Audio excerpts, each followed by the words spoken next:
Originally, this level was going to transition us to farm. We would go all the way through to the dance, where Ellie and Dina share their first kiss. Then we would play through farm, and when Ellie plays the guitar at night, she would remember the Seth incident. So, the opening for this was a little tricky. We needed it to match at least a little what you might expect emotionally coming from prior beats, because we were already purposefully disorienting you in time and space. Remember, you just came from this huge fight. To jump straight into it would have been a little too jarring.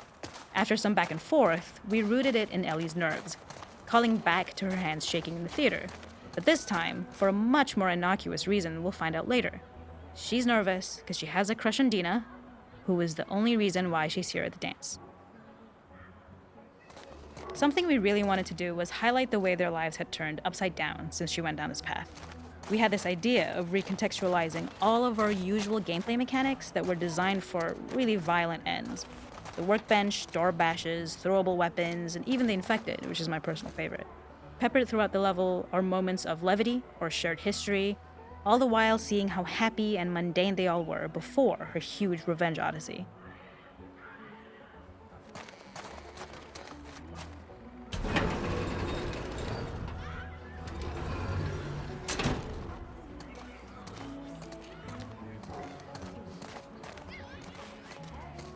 It is not a festival without one of these throwing games.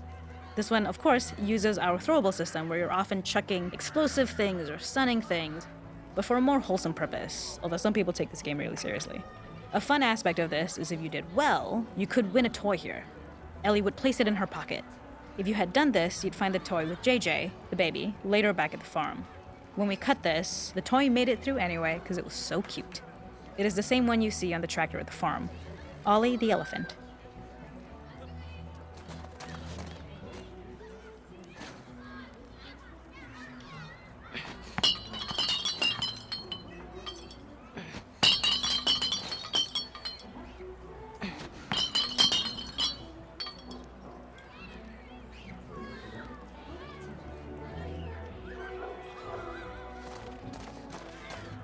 The makeup artist is pretty simple.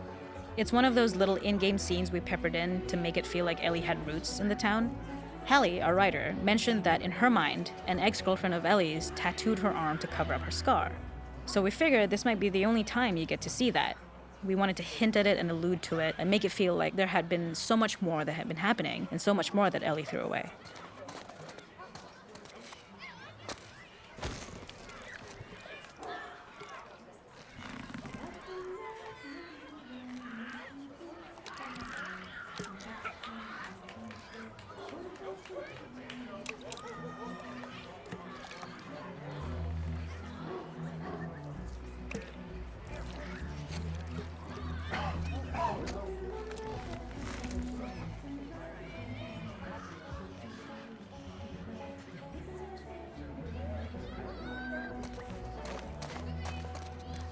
This is one of my favorite sections because I think that it achieves both the slice-of-life aspect of Jackson while also being a stark reminder of how dark the world that they live in really, really is.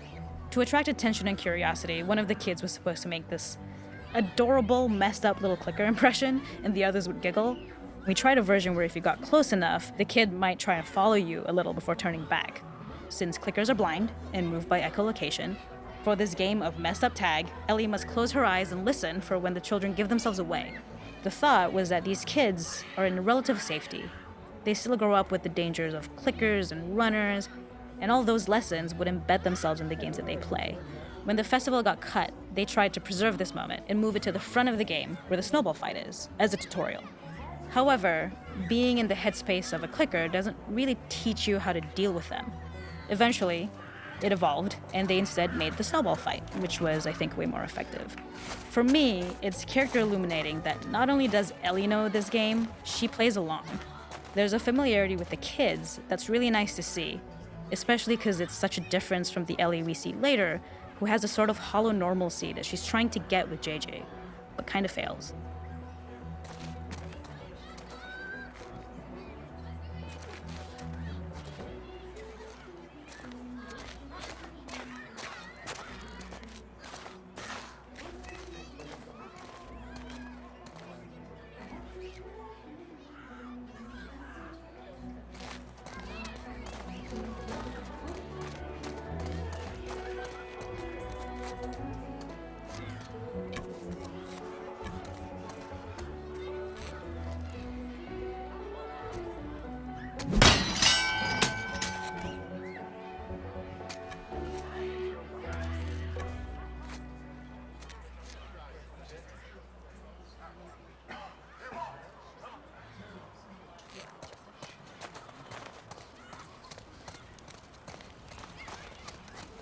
We use our workbench a lot to make a lot of things that kill and maim and hurt people.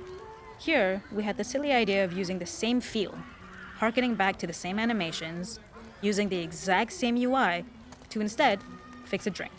Like the workbench, you could pick your base and then you could add something to it.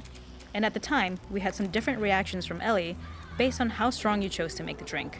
Something we wanted to prototype though, before it got cut, was picking up some ingredients around to add, like a lime or maybe a bottle of someone's favorite whiskey or salt, like you were earning upgrades. We also toyed with having Ellie carry around the drink you made and occasionally sip it, psyching herself up to go talk to Dina inside because she's nervous. It got too noodly though, because she would need to keep placing it somewhere before she did anything, so it would have ended up more trouble than it was worth.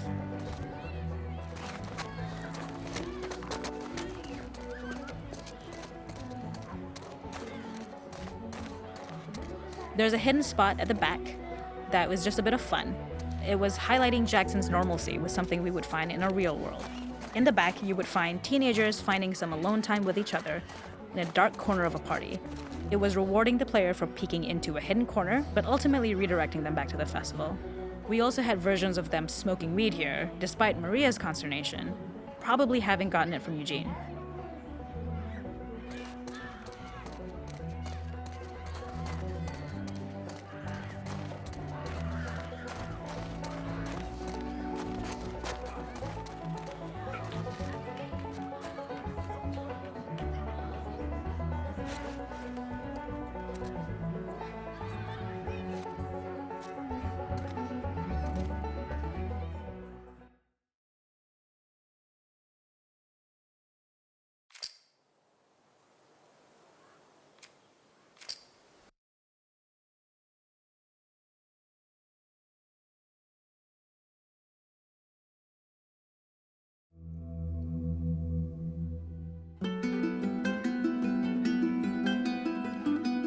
In this second deleted level, which is an extended sequence of the sewers in Seattle, this comes on the heels of where Ellie goes into a building and she survives an attack by stalkers and gets thrown out of a window and gets swept away by the current, and then we cut this section that used to be there in the final game. Now you will get to play it.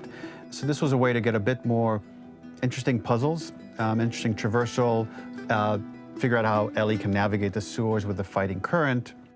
Ultimately, with a lot of these levels and these sequences, the reason why we cut them were for pacing purposes. But here it is for you in this very kind of raw form that part of it will feel finished, parts of it will feel like assets are missing as far as audio, animation won't be final. But it's a glimpse into what a game looks like when it's months away from finishing. Enjoy.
Odeio Seattle. Onde que eu tô? The ladder acts as an immediate goal for the player, but being able to climb out is not going to be so easy. To keep levels interesting and engaging, we alternate between positive and negative values the player experiences. Here, it's a positive to have found a ladder, but then a negative to discover it's not the solution. But then another positive to identify the next short-term goal of the doorway. By alternating between these opposing values, we give players what they expect, but not how they expect it.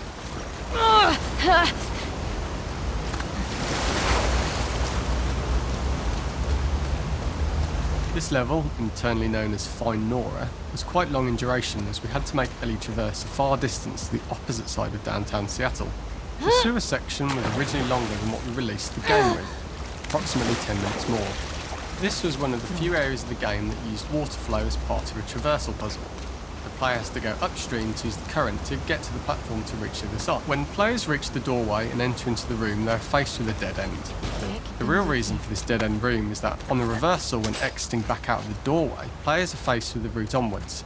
A pipe that they'd not been able to see when they were swept past it on the way in, and something that was hidden from view when on the side platforms. The intention here being that the only option is to go off the standard path. Throughout the rest of the level, we also use light to indicate to the player that they were ahead. We slowly introduce the player to consider climbing into smaller pipes and crouching in these tight spaces.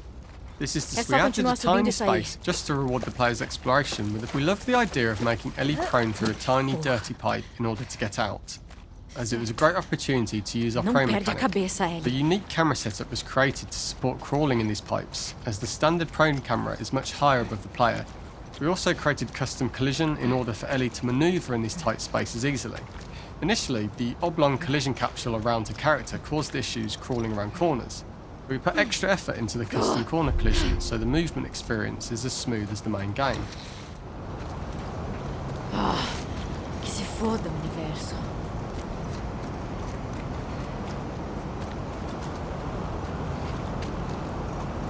Aqui é lugar bem merda pra morrer.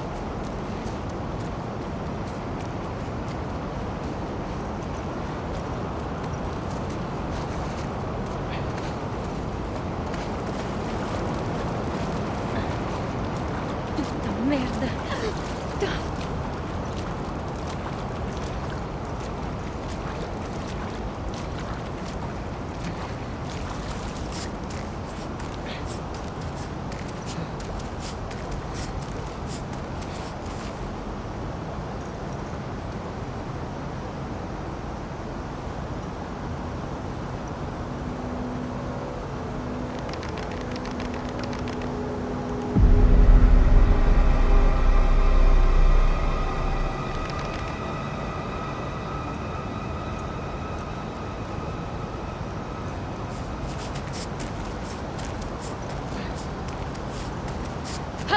Merda!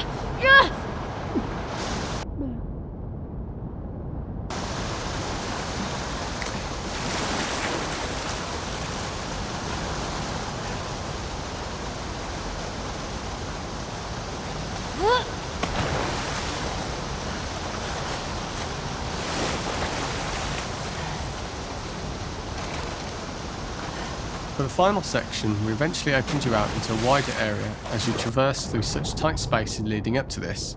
So changing the environmental pacing makes it begin to feel like we're coming to the end of Ellie's ordeal. An earlier iteration used the current that we'd shown at the start for a slightly tougher traversal puzzle to conclude the sewers. The ladder was clearly visible from most of the area, but the player was faced with a fast-flowing torrent of walls. This is the first time we get to see stalkers that are embedded into the walls. So this optional room is a nice little early extra that the player gets if they explore. We also use the pickups to lure players over to be close enough to trigger the stalking attack. This caused quite a few jump scares with user testers who played our game before its release.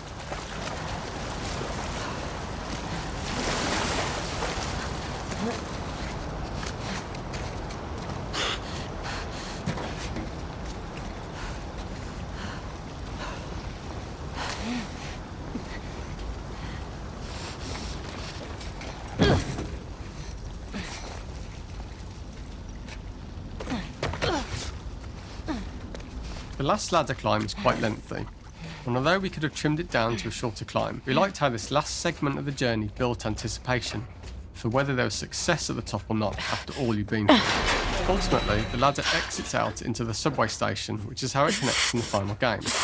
Ellie then has to find her way to the hospital from here, crossing paths with the scars.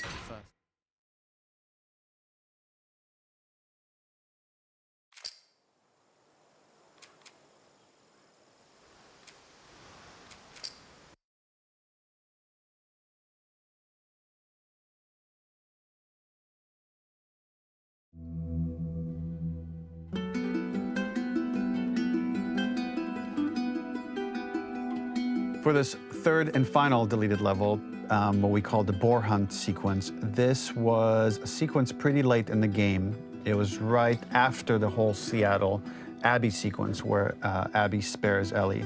And then we wanted to come back into Ellie's story, but keep it a bit mysterious of how much time has passed, where is Ellie now? So we're coming in on Ellie and she's following a trail of blood. And we wanted to mirror in a way the deer hunt sequence from the first game, but this time do it with a boar. And there's something with Ellie that now she can't let go of this violence. She's pursuing it, even against this innocent animal. This was another opportunity to show how the violence that Ellie has experienced, the violence that she witnessed being afflicted onto Joel, is still sticking with her, and she's still experiencing these PTSD moments. This was a sequence that was pretty far along and was cut pretty late in production. Parts of it are still really rough, but the gameplay, the building blocks were all there. I think you'll have fun to see, like, again, a rough, unfinished sequence that you can play. You can see all the way to the end, and including a cinematic that we end up cutting. And the remnants of the sequence ended up being mentioned in Ellie's journal. So this part of the story that we developed still made its way into the game as kind of optional stuff that you could read about, but here you get to experience it. So as a reminder, this is pretty rough, months away from being finished, but you get to see it now.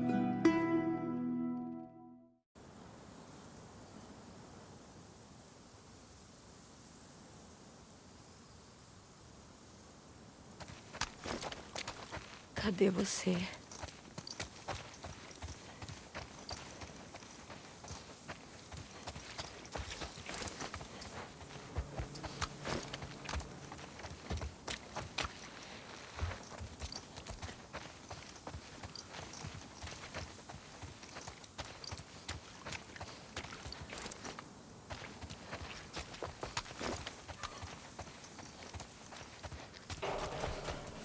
In early iterations of the fight, it was more arena-like.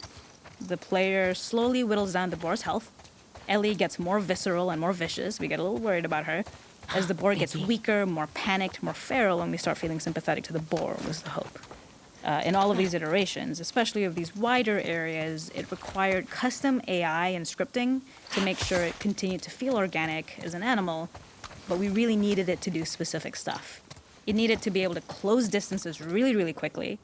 It needed to charge to attack, but we wanted the feeling of hunting, so we needed to track it down from afar. And we also needed to discourage the player from attacking the boar when it's that close, or it would kind of turn into this melee kerfuffle. How do we do this in our world while keeping the boar believable?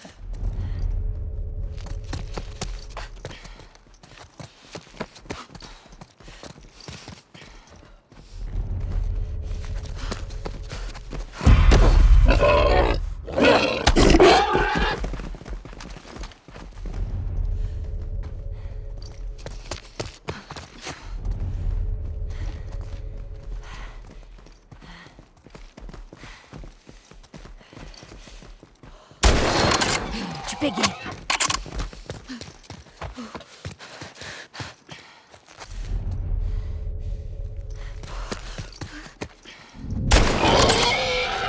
Acabou. Não tem pra onde correr.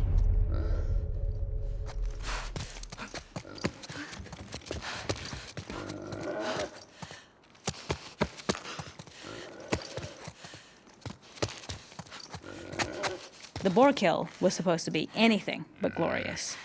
With the boar whimpering at the back of the gas station after Ellie's relentless hunt. After this, hearing the drone that we kind of come to associate with Ellie's trauma, we would hard cut to the stream where she's washing her hands and holding rabbits that she hunted, about to return to Dina. And there would be no mention of the boar.